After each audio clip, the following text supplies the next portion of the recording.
Muy buenas tardes amigos, espero que se encuentren súper bien. Días difíciles para el Ecuador, donde hace pocas horas hemos conocido algo muy desastroso en el orden jurídico del Ecuador. Ya vamos a ver de qué se trata. Pero antes les quiero recordar que suscribirse y seguirme en la página es totalmente gratis y ayuda a que esta comunidad siga creciendo. Quiero mostrarles entonces la indignación que siente el Ecuador en estos momentos al conocer ciertas noticias como la siguiente. Emergencias S compartía el siguiente dato. De nada sirve el esfuerzo de las Fuerzas Armadas de capturar a las personas que están delinquiendo en este momento en el Ecuador. Y sí señores, ya salieron, ya están en las calles. Un juez les dio medidas sustitutivas. Todos los 5 delincuentes de la foto libres ya. Y aquí se puede ver, ¿no?, cómo ha sido la captura, las aparentes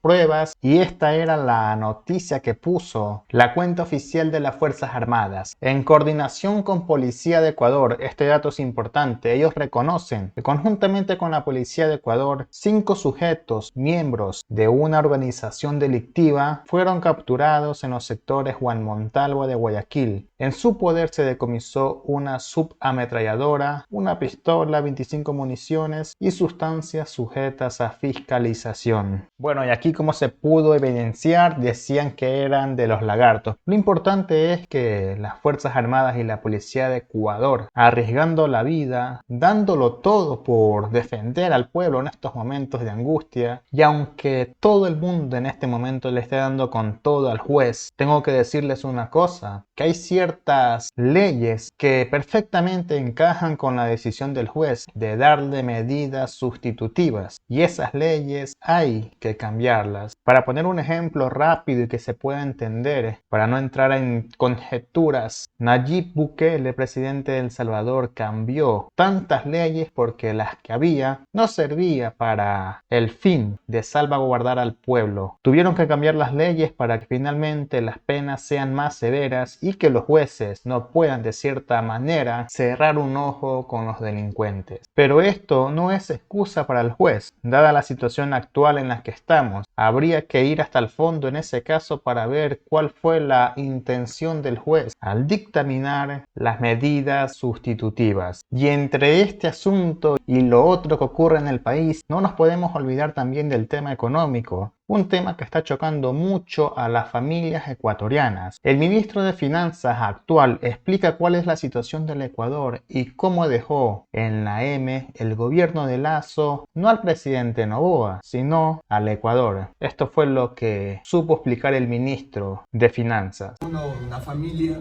tiene fuentes de ingresos, generalmente ahora papá y la mamá trabajan, a veces un miembro más de la familia también trabaja, entonces trae ciertos ingresos. Y por otro lado están los gastos de todas las familias, ¿no es cierto? Entonces cuando estamos balanceados entre ingresos y gastos, tenemos una situación económica sostenible que no nos trae mayores problemas, ¿no es cierto?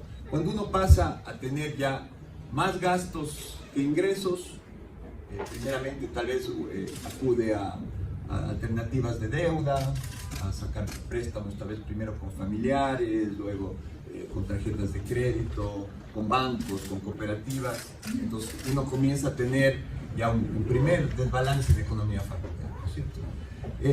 Pero si es que eso a través de muchos años se mantiene, que uno tiene gastos crecientes, que es el caso del Ecuador como país, ingresos decrecientes, la deuda también tiene un límite, ¿no es cierto? Entonces tenemos que tomar medidas como familia, como país, como empresas, para arreglar ese problema estructural, ¿no es cierto? Si nos faltan ingresos y ya no podemos endeudarnos más, tenemos que conseguir fuentes adicionales de ingresos.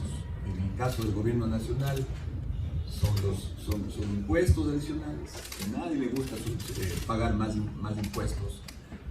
Reducir gastos importantes que tiene el gobierno central y que pueden ser más eficientes. Siempre sabemos la distorsión que nos ha traído el tema de los subsidios, también como gasto adicional del gobierno.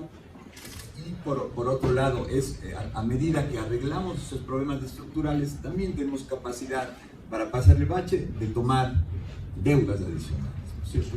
Entonces, eso se aplica al país. Tenemos un esquema de muchos años con lo que se llama el déficit, que a veces a las personas comunes no les suena nada esta palabra del déficit, que es un porcentaje del PIB que va creciendo, pero atrás de ese déficit, lo que están ecuatorianos comunes y corrientes, jubilados de la seguridad social, jubilados de los entes de la policía y del ejército, que no están recibiendo o corren el riesgo de no recibir parte de sus pensiones. Y por otro lado, proveedores del Estado de todo tipo, cientos de miles de ecuatorianos que proveen todo tipo de servicios que tampoco han sido pagados, ¿no es cierto? Y que complica la situación económica del país, porque ellos, si es que alguien no cobra su sueldo, un obrero de una construcción de una vía no cobra su sueldo, él tampoco tiene para pagar al tendero, al cual le pidió crédito para comprar la comida, y se nos va complicando lo que en economía se llama la cadena de pagos. Y finalmente se refleja también en las cooperativas, se refleja en una rotura de toda la economía de muchos y nos afecta a todos y cada uno de los ecuatorianos. Entonces, como les decía claramente, la situación fiscal que la recibimos es insostenible. O sea, para ponerles en proporción, ya los números anteriores ustedes ya lo saben, para cada dólar que teníamos en la caja fiscal, teníamos $25 en deudas. Entonces imagínense cómo le partíamos de un dólar en 25 para cumplir. Entonces, solo para darles una idea de la complejidad en la cual asumimos el gobierno nacional.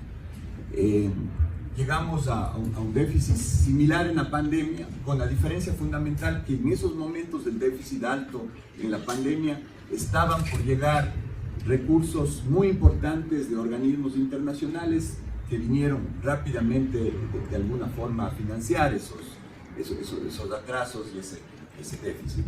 Ahora nosotros recibimos del gobierno sin ninguna o muy poquitas fuentes identificadas o de ingresos o de financiamiento, ¿no es cierto?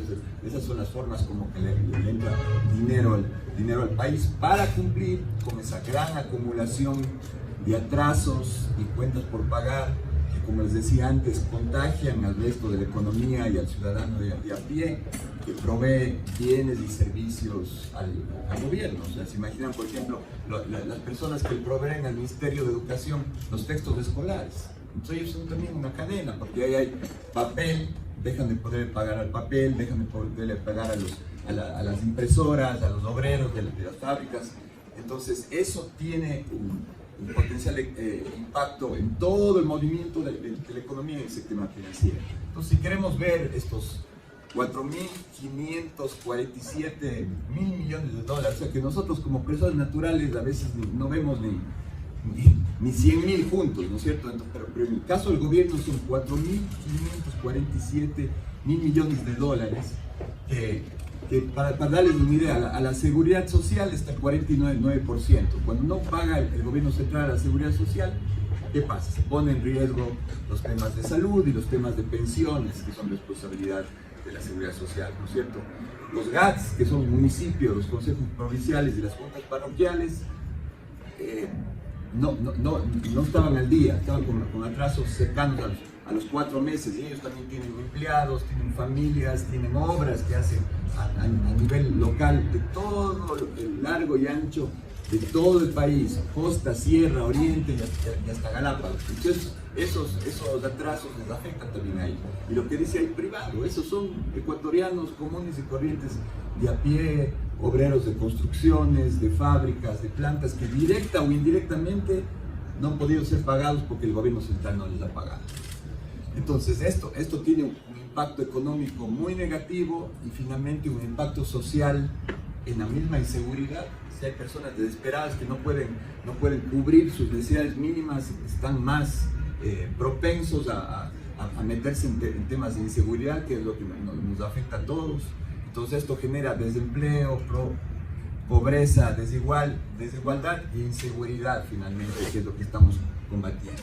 Son momentos duros en nuestro Ecuador, y a pesar de que ciertas cosas se comienzan a descubrir, como ahora lo que acabo de escuchar, vean que la fiscalía brilla por su ausencia. Pandora Papers, INA Papers, los actuales casos que hay, un caso de Metástasis donde no hay ningún narcodelincuente tras las rejas en este supuesto caso de Metástasis. Usted, amigo, ¿qué opina de esta situación actual, tanto en lo económico como en el tema de justicia ecuatoriana? Nos vemos en un siguiente video.